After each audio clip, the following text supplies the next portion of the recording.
subscribe කරන්න, bell icon එක click කරන්න, like කරන්න, comment කරන්න, share කරන්න. තව ගොඩක් අයට තියෙන ගැටලුවක් තමයි දැන් මේ විදිහට කරත් ස්ලිප් වදිනවා. එතකොට අපි බලන්න ඕනේ මේ කැරියර් එකේ පොයින්ට් එක ඉදිරියටට ඈතින් යනවා කියලා. අපිට මෙහෙම මැෂින් එකේ බලන්න පුළුවන් ඉදිරියට යන්න ඕනේ කැරියර් එකේ පොයින්ට් එකෙන් ළඟින්ම. නමුත් දැන් ඔයගොල්ලෝ වෙනද මෙතන මේ ටිකක් ඈතින් යන්නේ. මෙහෙම ඈතින් යන වෙලාවට ස්ලිප් වදිනවා.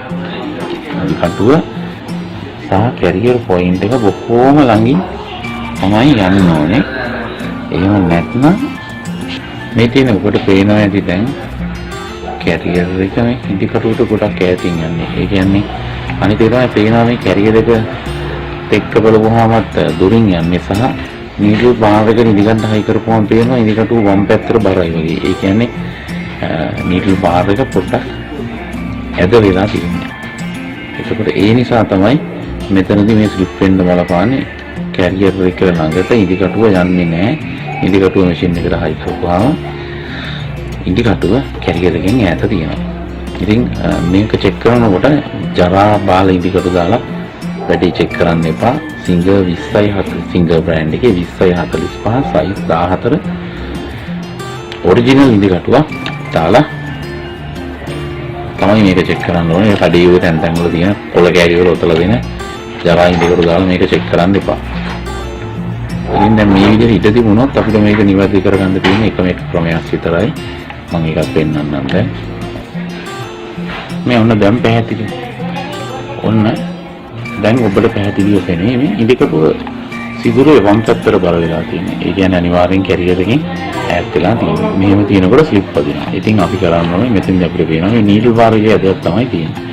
අපි දැන් නීඩල් බාර් එකේ ඇදේ අරගන්න ඕනේ සහ ඉදිකටුව දකුණු පැත්තට බර කරගන්න ඕනේ. එතකොට කැරියර් එකට ලං වෙලා ස්ලිප් වදින්න නැතුව හොඳින් මැහෙනවා. අපි බලමු දැන් කොහොමද.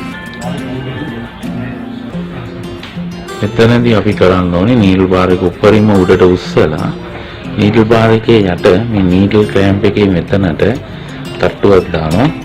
යට කොටස විතර මේක පල්ලෙහාට තියලා කරන්න එපා. ඒකට හිර වෙනවා. මෙහෙම ඔයා නීඩල් බාර් එක පල්ලෙහාට කරලා කරොත් වැඩි ජෝම් බාස්ට් යනවා. උඩරින්ම උඩට ගෙනිහිල්ලා මේ නීඩල් ක්ලෑම්ප් එකට නීඩල් එක සවි කරන කොටසට තට්ටුවක් දානවා හිමීට දකුණු පැත්තට යන්න. ඊට පස්සේ අපි බලනවා දකුණට බර වුණාද කියලා. තව මදි නම් අපි ආයෙ නැවත උඩට අරගෙන මෙතෙන්ට පොඩි තට්ටුවක් දානවා. තවත් චුට්ටක් ගන්න පුළුවන්.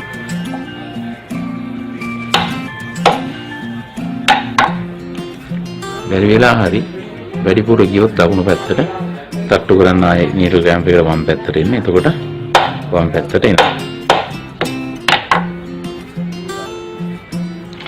දැන් ඔන්න මම නීඩල් බාර් එක හරියට දකුණු පැත්තට ගත්තා. මෙතනදී වැදගත් දෙයක් තියෙනවා. මැද්දටම තියෙන්න ඕනේ නැහැ. ඒ කියන්නේ මැෂින් එක ස්ලිප් වදිනවා නම් මැද්දේ නම් තියෙන්නේ නැත්නම් වමේ නම් තියෙන්නේ කිසිම ගැටලුවක් නැහැ. දකුණු පැත්තේ අයිනට ගන්න. ඒකෙන් කිසිම ගැටලුවක් වෙන්නේ නැහැ. මේ විදිහට පුළුවන් ඕගලන්ට normal machine එකේ needle bar carrier timing තියාගන්න සහ needle bar එකෙන් needle position එක adjust කරන්න.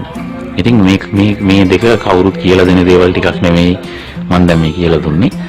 ඔතනින් ඔය ඉතින් මේ තුන එකක් carrier එකේ play එක අඩු කරගන්න එක, දෙවෙනි එක needle bar එක බොරුල් කරලා නියම විදිහට carrier point එකට උඩින් set කරගන්න එක සහ needle bar එක ඇදනම් මේ විදිහට තට්ටු කරලා කෙලින් කරගන්න එක හරියට කරගන්න පුළුවන් කියන්නේ මේ මැෂින් එකෙන් ගොඩ දාගන්න පුළුවන් ඕගලන්ට.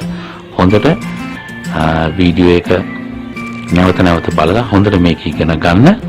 ඉතින් මේ වගේ තව වීඩියෝ එකක් කරන් මම ඉක්මනින් ඕගොල්ලෝ හම්බෙන්නේ නැත්නම් ඕගොල්ලෝ මට පුංචි දවවක් කරන්න ඕනේ. ඕගොල්ලෝන මම මේවා කියලා දෙනවා. ඕගොල්ලෝ ඕගලන්ගේ යුතුයකම ඉෂ්ට කරන්නේ නැහැ. channel එක subscribe කරන්න. bell icon එක click කරන්න. like එකක් දාන්න. යාළුවන්ට දකින්න වීඩියෝ share කරන්න. subscribe කරන්න. bell icon එකත් click කරන්න. like එකක් දාන්න. comment එකක් දාන්න. යාළුවන්ට දකින්න වීඩියෝ එක share කරන්න.